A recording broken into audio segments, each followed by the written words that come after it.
সূরা আল আনফালে একটি আয়াত রয়েছে যা একটি আহ্বান জানাচ্ছে, যেখানে আল্লাহ মূলত উম্মার কাছে একটি দাবি করছেন। আমি আগেও এই আয়াতটি নিয়ে কথা বলেছি, কিন্তু আয়াতটির অন্তর্নিহিত অনেক রত্ন এখনও অনাবিষ্কৃত রয়ে গিয়েছে। তাই এই খুতবায় আমি কিছু সময় ব্যয় করতে চাই শুধুমাত্র এই আয়াতটির কিছু বিষয় নিয়ে আলোচনা করার জন্য। প্রথমে আয়াতটির সরল অনুবাদ করার মাধ্যমে শুরু করছি। আ'ইদ্দুলাহুম মাস্তাতা'তু মিন কুওয়াতিন। আয়াতটি নাজিল হয় মুসলিমদের বদর যুদ্ধে বিজয় লাভের পর। আমার ধারণা সকলেই বদরের যুদ্ধ সম্পর্কে জানেন। বদর শেষ হয়ে গিয়েছে, মুসলিমরা বিজয়ী হয়েছে আর শত্রুরা পরাজিত হয়েছে, আর আমরা প্রচুর প্রচুর প্রচুর পরিমাণে যুদ্ধলব্ধ সম্পদ সংগ্রহ করেছি। এটা ছিল আনন্দ উদযাপনের একটা উপযুক্ত সময়। দীর্ঘ সময় পর এই প্রথম মুসলিমরা বড় কোনো সুসংবাদ পেলেন। আর এই বিজয়ের ঠিক পরেই আল্লাহ বলছেন, শত্রুদের জন্য আগাম প্রস্তুতি গ্রহণ করো। আ'ইদ্দুলাহুম, তোমরা মাত্র বিজয় লাভ করেছ, আর আল্লাহ বলছেন তাদের উদ্দেশ্যে প্রস্তুত হও।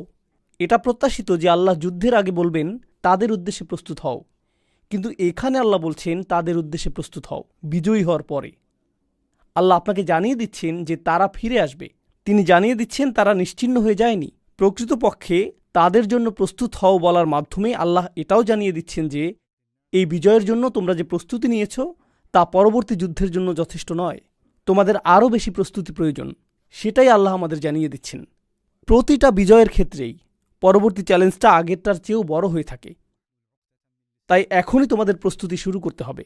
হ্যাঁ, উদযাপন করার মতো কিছুটা সময় তো রয়েছে। এটা ভালো যে আমরা বিজয় লাভ করেছি, কিন্তু এর ঠিক পরেই তোমাদের মনোযোগী হতে হবে, কারণ শত্রু এখনও নির্মূল হয়নি। আ'ইদ্দুলাহুম, এখন কিভাবে আমরা তাদের জন্য প্রস্তুত হব? আল্লাহ আজ্জা জাল্লা বলছেন, মাস্তাতা'তুম মিন কুওয়াতিন, যে কোনো ধরনের শক্তি সম্ভব তা অর্জনের জন্য যথাসাধ্য প্রস্তুতি গ্রহণ করো। আ'ইদ্দুলাহুম মাস্তাতা'তুম মিন কুওয়াতিন, যে কোনো ধরনের শক্তি সম্ভব তা অর্জনের জন্য যথাসাধ্য প্রস্তুতি গ্রহণ করো। যেই শক্তি সম্ভব তোমরা সংগ্রহ করো। আরবি ভাষার দৃষ্টিকোণ থেকে মিন কুওয়াতিন হল তানাউ, যার অর্থ আল্লাহ এখানে শক্তির সংজ্ঞাকে সীমাবদ্ধ করেননি। আল্লাহ এটাকে একটিমাত্র জিনিসে সীমাবদ্ধ করেননি। আল্লাহ বলতে পারতেন যে আরও বেশি অস্ত্র সংগ্রহ করো অথবা সেনাবাহিনীকে আরও বেশি প্রশিক্ষিত করো। তিনি নির্দিষ্ট করে বলেননি। তিনি বলেছেন সম্ভাব্য সকল ধরনের শক্তি। এখানে প্রথম লক্ষণীয় বিষয় হলো আল্লাহ কখনোই আমাদেরকে প্রস্তুতির গণ্ডির বাইরে রাখছেন না। তোমরা মনে করেছ যে যুদ্ধ সমাপ্ত হবার সাথে সাথে প্রস্তুতি পর্ব শেষ হয়েছে, কিন্তু না, যুদ্ধে বিজয়ী হওয়ার ঠিক পরেই তাৎক্ষণিক পরবর্তী প্রস্তুতি শুরু হয়ে গিয়েছে। এখন দ্বিতীয় যে বিষয়টি আমরা এখানে শিখছি, যার প্রতি আমি আপনাদের মনোযোগ আকর্ষণ করব, তা হলো ক্ষমতা শুধু একক বিষয় নয়। ক্ষমতা বলতে কি বোঝায়, এর সংজ্ঞা সম্পর্কে সরল ধারণা থেকে আমাদেরকে বেরিয়ে আসতে হবে। উদাহরণস্বরূপ, এখনকার সময়ে অনেক মানুষ যারা গভীরভাবে চিন্তা করে না, তারা মনে করে যে যদি নির্বাচন সংঘটিত হয়, সেই নির্বাচনে যেই জয়ী হবে সেই ক্ষমতার অধিকারী, তাই না? আমরা এভাবে কথা বলি যে এই ব্যক্তিটি প্রধানমন্ত্রী হয়েছে, অতএব সে ক্ষমতার অধিকারী। এই ব্যক্তি ইউনাইটেড স্টেটসের প্রেসিডেন্ট হয়েছে, সে ক্ষমতার অধিকারী। কিন্তু আপনি যদি রাজনীতি এবং অর্থনীতি সম্পর্কে কিছুটা জানেন, তাহলে বুঝবেন যে এই মানুষগুলো মোটেই ক্ষমতার অধিকারী নয়। তারা আসলে পুতুল মাত্র। তাদের পেছনে এমন মানুষ রয়েছে যারা অনেক বেশি শক্তিধর। আর যেই মানুষগুলো আসলেই শক্তির অধিকারী, তারা অনেক বেশি অদৃশ্য সেই সকল মানুষদের তুলনায়, যাদেরকে তারা আপনাদের সামনে উপস্থাপন করে, যাতে আপনারা মনে করেন যে এই ব্যক্তিগুলোই শক্তির অধিকারী। আপনি প্রধানমন্ত্রীর উপর রাগান্বিত হয়ে থাকেন, কারণ আপনি তো জানেন না যে কে তাকে ব্যবহার করছে। তো তাদের সামনে এই পুতুলগুলো রয়েছে যাদেরকে তারা ব্যবহার করে। যদি কোনো একজন তাদের কার্যসিদ্ধি না করে, তারা তাকে নির্বাচনে পরাজিত করিয়ে দেয়, তার স্থানে অন্য কাউকে নিয়ে আসে, আবার অন্য কাউকে, আবার অন্য কাউকে। তারা পরোয়া করে না যে সে কোন দলের নেতা, কারণ ক্ষমতা যেভাবে কাজ করে তা হলো এর নিজস্ব কিছু উদ্দেশ্য রয়েছে। তো একটি বিষয় আমি মনোযোগ আকর্ষণ করতে চাই, বিশেষত এই বিষয়টিতে আমি তরুণ মুসলিমদের যে মনোযোগ আকর্ষণ করতে চাই, তা হলো ক্ষমতা নিয়ে সরল ধারণা পোষণ না করা। সেনাবাহিনীর বিশাল আকারে কিছুই আসে যায় না। সেনাবাহিনীর কাছে ক্ষমতা নেই, বরং কে সেই সেনাবাহিনীকে নিয়ন্ত্রণ করছে, কে সিদ্ধান্ত নিচ্ছে সেই সেনাবাহিনী কোথায় যাবে, কে সিদ্ধান্ত নিচ্ছে যে বন্দুকের নলটি কোন দিকে তাক করা থাকবে, কোন দিকে ট্যাঙ্ক চলবে, এই সিদ্ধান্তগুলো কোথায় তৈরি হচ্ছে, সেখানেই ক্ষমতা রয়েছে। সেটাই ক্ষমতার প্রকৃত উৎস। এখন আল্লাহ মুসলিমদের উদ্দেশ্যে বলছেন ক্ষমতা তৈরি করো। তো এখন এটা একটা অনুশাসনে পরিণত হলো। প্রত্যেক মুসলিমের এটা চিন্তা করতে হবে যে আমাদেরকে ক্ষমতা তৈরির কথা ভাবতে হবে। আল্লাহ আমাদেরকে আদেশ করেছেন ক্ষমতা তৈরির জন্য আমাদের সামর্থ্য অনুযায়ী প্রস্তুতি গ্রহণ করার। কিন্তু তারপর আল্লাহ আরও যোগ করলেন ওয়ামির রিবাতিল খৈল, আর বিশেষভাবে অশ্বারোহী সেনাদল তৈরি করো। অশ্বারোহী মানে ঘোড়া, যুদ্ধের জন্য প্রস্তুত ঘোড়া। এখন আসুন রসুল সাল্লাল্লাহু আলাইহি সাল্লামের জীবন থেকে বিষয়টা নিয়ে চিন্তা করি। আপনারা জানেন যে রসুল সাল্লাল্লাহু আলাইহি সাল্লাম মক্কা থেকে মদিনাতে হিজরত করেছিলেন। তখন মদিনার অবস্থা কী ছিল? মদিনাতে অর্থনৈতিক সংকট চলছিল। আপনি যদি এটা না জেনে থাকেন, এখন জেনে নিন। মদিনাতে ধনী মুসলিম ছিল না, সেখানকার মুসলিমরা ছিল খুবই দরিদ্র। মুহাজিরগণ ইতিমধ্যেই তাদের সকল সম্পদ হারিয়েছেন, যেহেতু তারা ছিলেন শরণার্থী। তো তারা ইতিমধ্যেই দেউলিয়া, তাদের কোনো অর্থ ছিল না। আর আনসারগণ যারা তাদেরকে সহায়তা করেছিলেন, তাদের বাসস্থানের ব্যবস্থা করেছিলেন, আল্লাহ তাদের ব্যাপারে বলছেন ওয়ালাউ কানা বিহিম খাসাসা, তারা নিজেরাও অনাহারে থাকে। তো এখানে শরণার্থীদের পৃষ্ঠপোষকতা করছে দরিদ্র মানুষেরা। এটাই মদিনার পরিস্থিতি। তো সাধারণভাবে বলতে গেলে তারা সম্পদশালী ছিলেন না। আল্লাহ তাদেরকে বলছেন অশ্বারোহী বাহিনী প্রস্তুত করো। অশ্বারোহী বাহিনী কি? ঘোড়া, তাই না? এখন আরব উপদ্বীপে ঘোড়া কি সস্তা ছিল নাকি ব্যয়বহুল? এটা অত্যন্ত ব্যয়বহুল। এটা অত্যন্ত ব্যয়বহুল। আর আল্লাহ কি একটি অথবা দুইটি ঘোড়ার কথা বলেছেন? আপনি যদি অশ্বারোহী বাহিনী তৈরি করতে চান, সেক্ষেত্রে কয়েকশো ঘোড়ার প্রয়োজন হবে। আপনার কমপক্ষে 100 ঘোড়া প্রয়োজন। প্রথমে আসে ঘোড়া ক্রয়ের বিষয়টি। আপনি যদি এমন ঘোড়া চান যে যুদ্ধক্ষেত্রে কাজে আসবে, সেক্ষেত্রে আপনার ভালো জাতের ঘোড়া প্রয়োজন। আপনার এমন ঘোড়া প্রয়োজন নেই যে গাধার মতো, বরং আপনার তরতাজা ঘোড়া প্রয়োজন। আপনার BMW ঘোড়া প্রয়োজন। আর ঘোড়াটি যত শক্তিশালী, গতিময়, যত উন্নত জাতের হবে, সেটি ততটাই ব্যয়বহুল হবে। এর মানে আপনার অর্থ প্রয়োজন।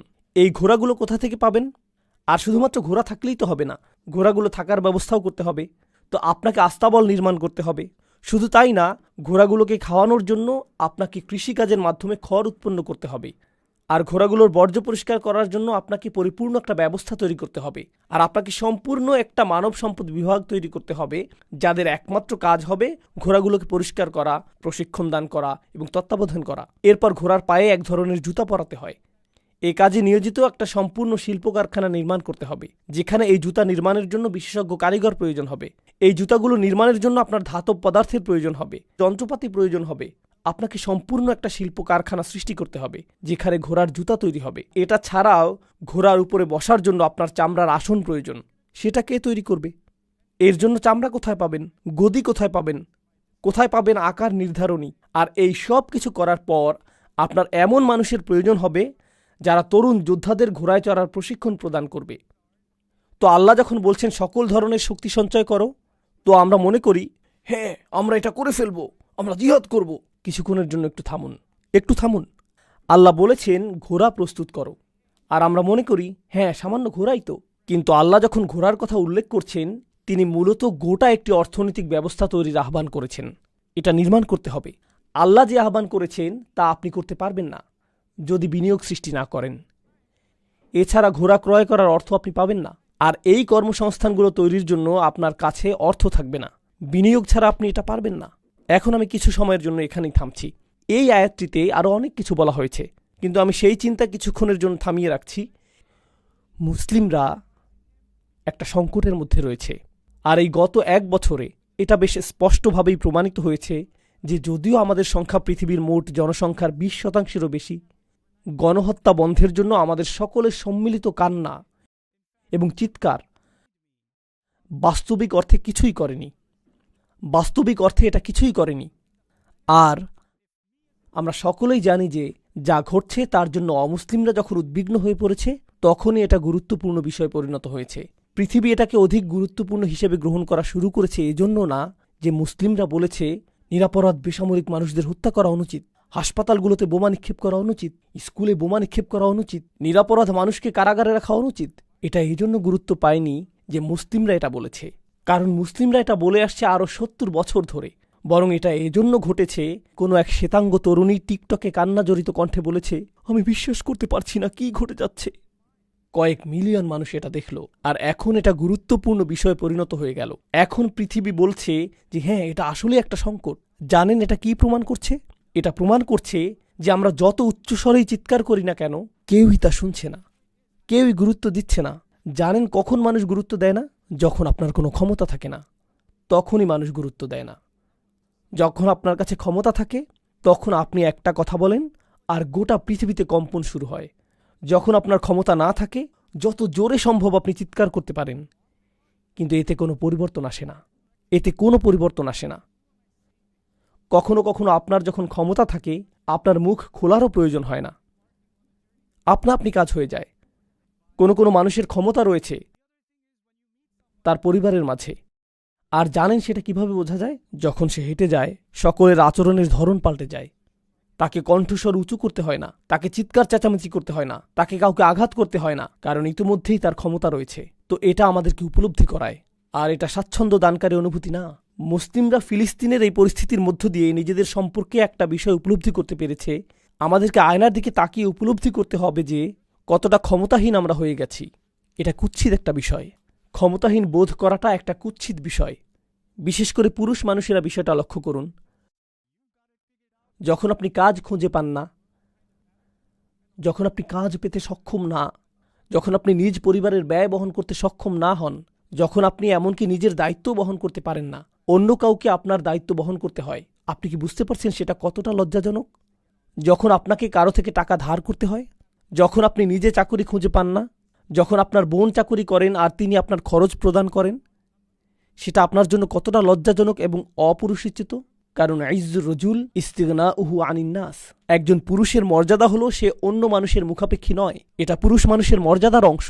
আমাদের ইজ্জত যদি থাকে, আমাদের যদি আত্মমর্যাদা থাকে, যা আল্লাহ পুরুষ মানুষকে দান করেছেন, সেক্ষেত্রে এটা মৃত্যুর সমান মনে হয় যখন আপনি কারো সামনে হাত পাতেন এবং বলেন, দয়া করে আমাকে সাহায্য করুন। এটা মৃত্যুর মতো মনে হয়। এটা মৃত্যুর চেয়েও বেশি মনে হয় যে আমি দায়িত্ব নিতে অক্ষম, আমি কিছু করতে অক্ষম। এখন উম্মাহ হিসেবে আমাদের অবস্থা চিন্তা করুন। যদিও ব্যক্তিগতভাবে আল্লাহ আমাদেরকে হালাল জীবিকা প্রদান করুন এবং সর্বদা আমাদের পরিবারের দায়িত্ব বহন করার এবং মর্যাদাপূর্ণ জীবনযাপন করার সক্ষমতা প্রদান করুন এবং আমাদের সকলকে রক্ষা করুন এমন অবস্থায় পতিত হওয়া থেকে যখন আমাদেরকে অন্য কারো কাছে ভিক্ষা চাইতে হবে, আমরা আল্লাহর কাছে তা থেকে সুরক্ষা প্রার্থনা করি। কিন্তু উম্মাহ হিসেবে আমাদের অবস্থা লক্ষ্য করুন। ব্যক্তিগতভাবে না, রসুল সাল্লাল্লাহু আলাইহি সাল্লাম এই গোটা উম্মাহকে একটি দেহের সাথে তুলনা করেছেন, তাই না? তিনি বলেছেন এটা এক অভিন্ন দেহের মতো। আমরা যদি একটি দেহ হই, আমরা কি সর্বদা ভিক্ষা করছি না? আমরা কি সর্বদা অন্য মানুষের কাছে ভিক্ষা চাইছি না? আমরা কি সর্বদা তাদের দূতাবাসগুলোর সামনে এবং তাদের সরকারি আমলাদের সামনে দাঁড়িয়ে বলছি না যে দয়া করে থামুন, আমরা আপনাদের কাছে সাহায্য চাই, দয়া করে আমাদের কথা শুনুন? এটাই কি আমাদের অবস্থা না? আর এটা বিশেষভাবে তরুণদেরকে খুবই ক্ষুব্ধ করে তোলে। আল্লাহ আমাদেরকে অত্যন্ত শক্তিশালী একটি আয়াত দান করেছেন, ক্ষমতা তৈরি করো, ক্ষমতা তৈরি করো, এটা তোমাদের প্রয়োজন হবে। আর আল্লাহ আমাদের বলছেন যে কিভাবে ক্ষমতা তৈরি করতে হবে। আমাদেরকে শিল্প কারখানা তৈরি করতে হবে।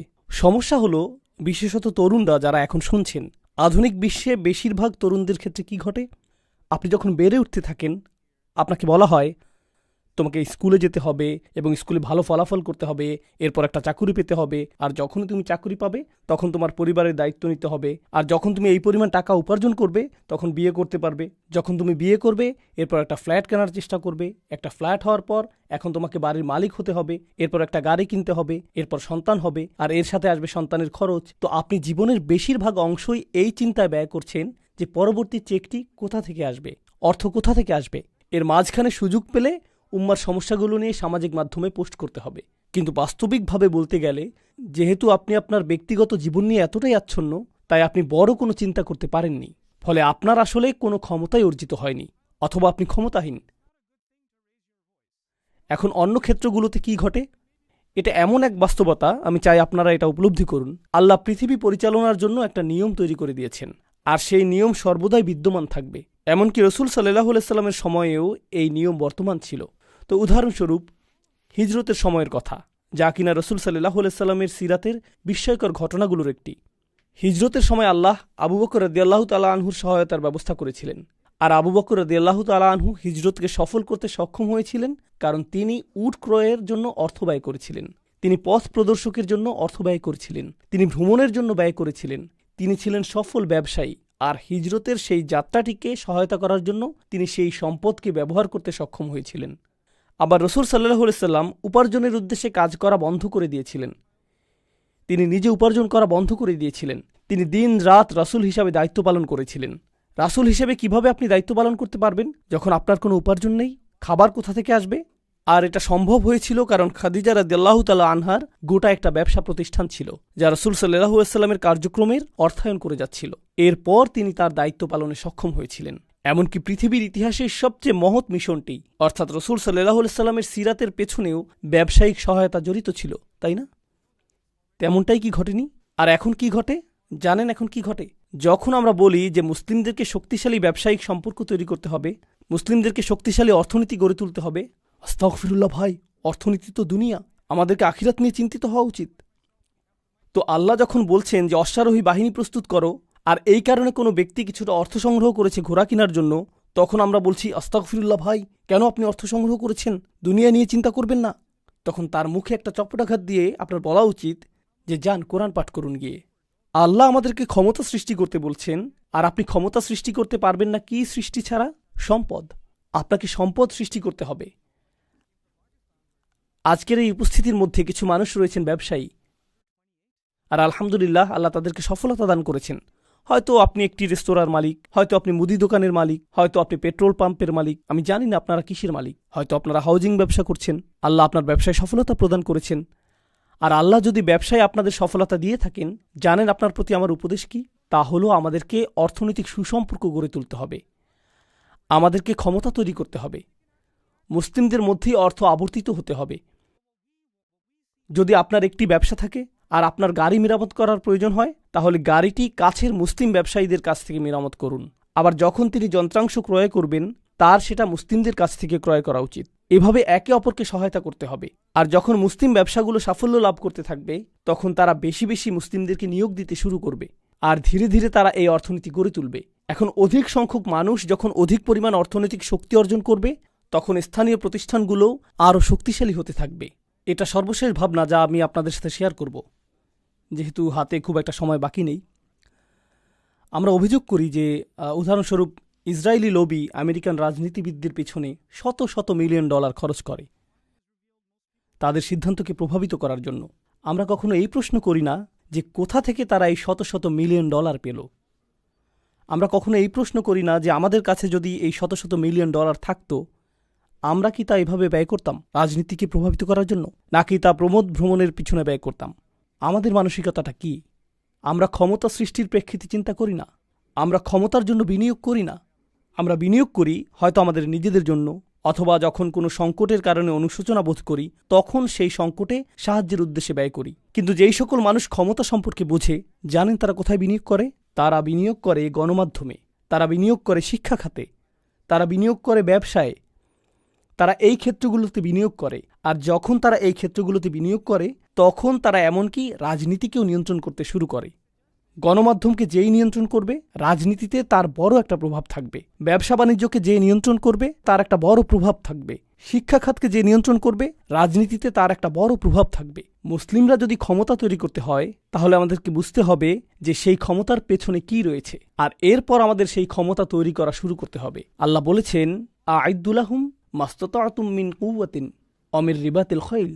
আর মুসলিমরা যখন এই ধরনের ক্ষমতা তৈরি শুরু করবে, আমরা জানি তখন কি ঘটবে। আল্লাহ বলছেন, তুরহিবুনা বিহি আদুওয়াল্লাহ, এমনকি তোমাদের এই ক্ষমতা তৈরিকালীন সময়েও আল্লাহর শত্রুরা ভীত সন্ত্রস্ত হয়ে পড়বে। আপনারা জানেন উপনিবেশকারী শক্তি ব্রিটিশ এবং ফ্রেঞ্চ যখন মুসলিম বিশ্বকে উপনিবেশে পরিণত করেছিল, তারা বুঝতে পেরেছিল যে মুসলিমরা কত শক্তিশালী, তারা সেটা বুঝতে পেরেছিল। তো এমনকি তারা প্রস্থান করার আগেও কিছু অপকর্ম করে গেছে। তারা প্রস্থান করেও সেখানে থেকে গিয়েছিল, আপনারা তা জানেন তাই না? তারা আলজেরিয়া থেকে প্রস্থান করেছিল কিন্তু ছেড়ে যায়নি। তারা সেনেগাল থেকে প্রস্থান করেছিল, পাকিস্তান থেকে প্রস্থান করেছিল, বাংলাদেশ থেকে প্রস্থান করেছিল, কিন্তু ছেড়ে যায়নি। তারা কি রেখে গিয়েছিল? তারা এমন সব পদ্ধতি রেখে গিয়েছিল যার ফলে মুসলিমরা কখনোই অর্থনৈতিকভাবে স্বাবলম্বী হতে পারবে না।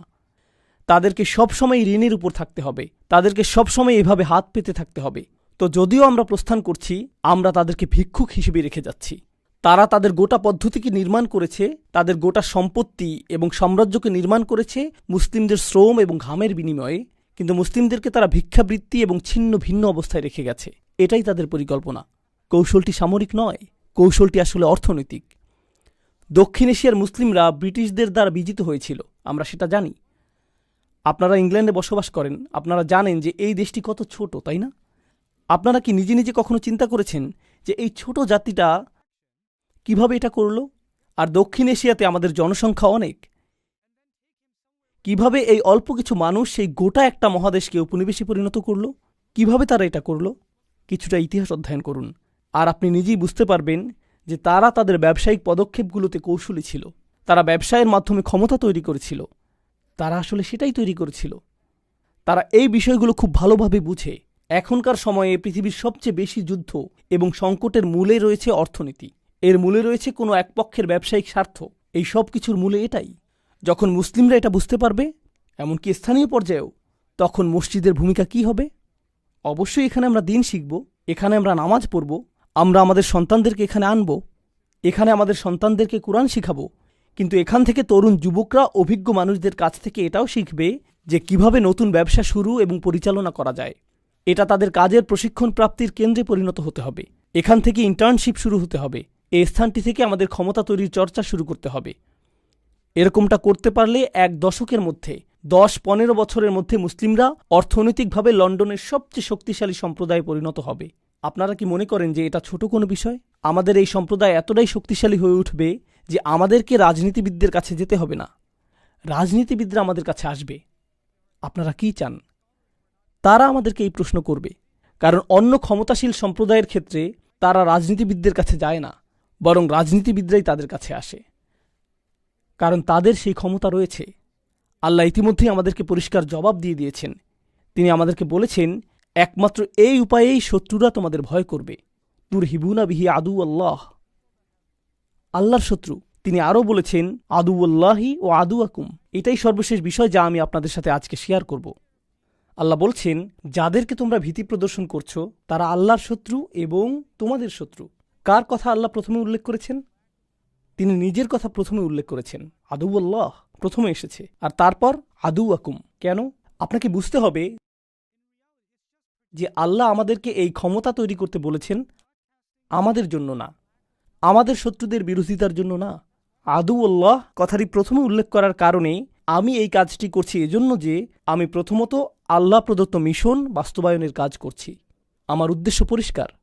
এজন্যই আমি ক্ষমতা তৈরি করছি, এজন্যই আমি তরুণদের ক্ষমতায়নের প্রচেষ্টা চালাচ্ছি, এজন্যই আমি তাদের মাঝে বিনিয়োগ করছি, এজন্যই আমি চাই যে তারা বেড়ে উঠুক। জানেন আমরা কি করি? আমাদের এগুলো ত্যাগ করতে হবে। জানেন এখনকার সময়ে মুসলিমরা কি করে? জিনিসটা কুৎসিত, কিন্তু সত্য কথাটা আমাকে বলতে হবে। আমাদের সমাজে আমরা যা করি তা হলো, যদি কেউ সফলতা অর্জন করতে নেয়, সকলে মিলে তাকে আক্রমণ করতে থাকে যতক্ষণ পর্যন্ত না সে ব্যর্থ হয়ে যায়। তারপর অন্য কেউ হয়তো সফল হয়ে যায়, তখন বলি এই লোক ভেবেছে যে সে অনেক ভালো মানুষ ইত্যাদি। তার নিয়ত নিয়ে প্রশ্ন করা শুরু করি, তার আন্তরিকতা নিয়ে প্রশ্ন করা শুরু করি, ভেতর থেকেই তাকে ধ্বংস করে দেই। যদি কেউ একটি রেস্তোরাঁ উদ্বোধন করে আর এটা খুবই সফলতা পায়, তখন আমরা বলি সে কিভাবে এটা করলো, এটা তো আমার করার কথা ছিল, আমি সেখানে খাবার খাবো, আর রেস্তোরাঁ বন্ধ হওয়ার পর আমি শেফের সাথে কথা বলবো, হেই আমার সাথে কাজ করেন। একমাত্র যে উপায়ে আপনি নিজের ব্যবসার উন্নতি করেন তা হলো অন্য কারো ব্যবসা ধ্বংস করার মাধ্যমে। জানেন এটা কি? এটা হলো যখন আমরা একে অপরের শত্রুতে পরিণত হই, আমরা একে অপরকে প্রতিযোগী হিসেবে দেখি। প্রকৃতপক্ষে এটা এখন এতটাই খারাপ হয়ে গিয়েছে যে এমনকি একই পরিবারের মধ্যে যদি এক ভাই অন্য ভাইয়ের তুলনায় বেশি সাফল্য অর্জন করে, তখন যেই ভাইটি সফল হয়নি সে তার বড় ভাইকে শত্রু ভাবতে শুরু করে। সে এটা মেনে নিতে পারে না, সে এটা সহ্য করতে পারে না। আমাদের নিজেদের মধ্যে উলাইয়া থাকতে হবে। আপনারা জানেন আল্লাহ বলছেন, আল্লাযীনা কাফারু বা'দুহুম আউলিয়াউ বা'দ, কাফেররা একে অপরের সহায়ক। জানেন তাদের ক্ষেত্রে কি ঘটে? যখন তাদের কেউ ব্যবসা শুরু করে, অন্যরা বলে, হেই তোমার ব্যবসা ভালো চলছে, কিন্তু আমার মনে হয় এতে আরও অনেক উন্নতি করা সম্ভব। আমি একটা রেস্তোরাঁ খুলেছিলাম যেটা ঠিক তোমারটার মতোই ছিল, কিন্তু আমি সফলতা পেয়েছিলাম এভাবে এভাবে। আমি যা করেছি তা থেকে তোমাকে বলছি, ফ্রি উপদেশ দিচ্ছি। আসো এটা করতে হবে, ওটা করতে হবে, আসো তোমাকে এভাবে প্রশিক্ষিত করি এবং এভাবে তৈরি করি। তারা একে অপরকে তৈরি করে যাচ্ছে, তারা একে অপরকে ছিন্ন ভিন্ন করছে না। যে মুহূর্তে সে সফলতা পায় তখনই বলে, আমি তো সফলতার একটা পর্যায়ে পৌঁছে গিয়েছি, এখন আমার নিজের লোকদের প্রতি মনোযোগ দিতে হবে। আমি ফিরে আসব এবং বলবো, হেই আমি সফলতা পেয়েছি, কে আছো যে এটা করতে আগ্রহী, আসো তোমাকে উঠতে সহায়তা করি। এটাই উলাইয়ার মানসিকতা। এজন্যই আল্লাহ বলছেন, আল মুমিনুনা ওয়াল মুমিনাত বা'দুহুম আউলিয়াউ বা'দ। ইমানদার পুরুষ এবং ইমানদার নারীগণ একে অপরের মিত্র, তারা একে অপরকে সহায়তা করে। আমাদের সংস্কৃতিতে এমন কিছু বিষয় সৃষ্টি হয়েছে, আল্লাহর শপথ আমি যদি এটা নিজের চোখে না দেখতাম তাহলে বিশ্বাস করতাম না। আমাদের এমন মানসিকতা তৈরি হয়েছে। আমি একটা জায়গায় গিয়েছিলাম যেটা একটা অমুসলিম দেশ, আর সেখানে অনেক মুসলিম ডাক্তার রয়েছে। সেই দেশে ডাক্তাররা ভালো অর্থ উপার্জন করে। দেশটির নাম বলছি না। একজন মুসলিম ডাক্তারকে দেখেছি যিনি ছিলেন একটি হাসপাতালের বিভাগীয় প্রধান। তিনি সফল। আর একটি অনুষ্ঠানে তার তরুণ মুসলিম মেডিকেল কলেজ ছাত্রদের সাথে সাক্ষাৎ হয়, যারা তার কাছে পরামর্শ চাইল। তারা জিজ্ঞেস করছিল কোথা থেকে ডিগ্রি নিতে হবে, এই জাতীয় বিষয়। কারণ স্পষ্টতই তারা এমন কাউকে জিজ্ঞেস করবে যে ইতিমধ্যেই সফল হয়েছে। আর তিনি ইচ্ছাকৃতভাবে তাদেরকে খারাপ পরামর্শ দিচ্ছিলেন। আপনি অবাক হয়ে ভাবছেন কেন তিনি খারাপ পরামর্শ দিবেন? কারণ এই তরুণ প্রজন্মকে আমি যদি ভালো পরামর্শ দেই, আমি ইতিমধ্যেই দেখতে পাচ্ছি যে ২০ বছরের এই তরুণ আমার ২০ বছর বয়সের তুলনায় ৫ গুণ বেশি বুদ্ধিমান। তো সে ৫ বছরের ব্যবধানে আমার দ্বিগুণ সফলতা লাভ করবে। যা অর্জন করতে আমার ২০ বছর লেগেছে, সে সেটা ৩ বছরে করে ফেলবে। আমি এই ধরনের প্রতিযোগিতা চাই না। আমি তাকে খারাপ পরামর্শ দিব যাতে যথাসম্ভব তার অগ্রগতিকে ধীরগতি করে দিতে পারি। এটা খুবই কমন একটা মুসলিম মানসিকতা। আর যতক্ষণ পর্যন্ত আমাদের এই মানসিকতা থাকবে, সর্বশেষ এই বিষয়টি আমি আপনাদের সাথে শেয়ার করব, যতক্ষণ পর্যন্ত আমাদের এই মানসিকতা থাকবে, আমরা ক্ষমতা অর্জন করতে পারবো না। আমরা এই আয়াতের অনুসরণ করতে পারবো না। আইদুলাহুম মাস্তাতাতুম মিন কুওয়াতিন। আমাদের শত্রুরা সবচেয়ে শক্তিশালী যে আঘাতটা করে তা সম্ভবত বোমা নিক্ষেপ নয়। আমাদের শত্রুদের সবচেয়ে শক্তিশালী আক্রমণ মিডিয়া নয়। আমাদের শত্রুদের সবচেয়ে শক্তিশালী আক্রমণটা হলো তারা আমাদেরকে পরস্পরের মিত্র হওয়া থেকে বিরত রাখে। কারণ তারা জানে যে মুসলিমরা একবার একে অপরের মিত্র হয়ে গেলে এটুকুই যথেষ্ট। এটাই আনতুমুল আলাউন। তখন আমরাই শীর্ষে থাকব। তখন কোনো কিছুই আমাদেরকে থামাতে পারবে না। আমাদের মৈত্রী ছাড়া অন্য কিছু তাদেরকে এতটা ভীত সন্ত্রস্ত করে না। তাই তারা মুসলিমদের ভিতরে যত বেশি সম্ভব বিভাজন, যত বেশি সম্ভব সন্দেহ, যত বেশি সম্ভব প্রতিযোগিতা, যতটা সম্ভব ঘৃণা সৃষ্টি করে, এর জন্য তারা যথাসাধ্য চেষ্টা করে। তাই আমরা পাশের মসজিদটিকে প্রতিযোগী হিসেবে দেখি না। আমরা অন্য শায়েখকে প্রতিযোগী হিসেবে দেখি না। এই শায়েখ বনাম সেই শায়েখ। এটা রেসলিং খেলার জায়গা না ভাই। এটা রেসলিং না। আর যতদিন পর্যন্ত আমরা বারবার এই ফাঁদে আটকা পড়তে থাকবো, আমরা কাঁদতেই থাকবো। আর আমাদের এই কান্না কেউই শুনবে না। কারণ আমরা কখনোই ক্ষমতা তৈরি করিনি। আমরা কখনোই ক্ষমতা তৈরি করতে সক্ষম হইনি। আর আমাদেরকে একে অপরের প্রকৃত মিত্র হিসেবে প্রস্তুত করুন।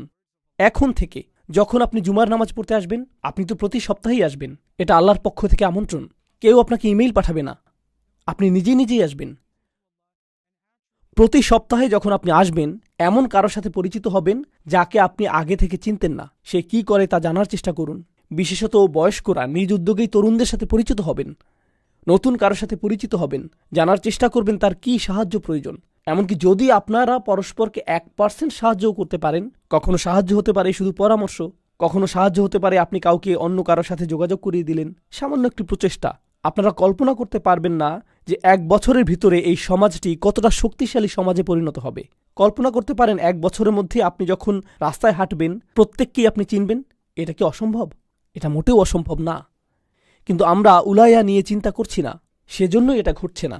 আসসালামু আলাইকুম বলে যত দ্রুত জুতা নিয়ে বাইরে চলে যাব, এরকম হলে চলবে না। এর পরিবর্তে প্রত্যেক সপ্তাহকেই মৈত্রী তৈরির, সম্পর্ক তৈরির, নেটওয়ার্ক তৈরির সুযোগ হিসেবে গ্রহণ করুন। এখানকার ক্যারিয়ারে সফল প্রত্যেক ব্যক্তি জানে যে আপনার ক্যারিয়ার, আপনার ব্যবসার সফলতার মূলে রয়েছে নেটওয়ার্ক, তাই না?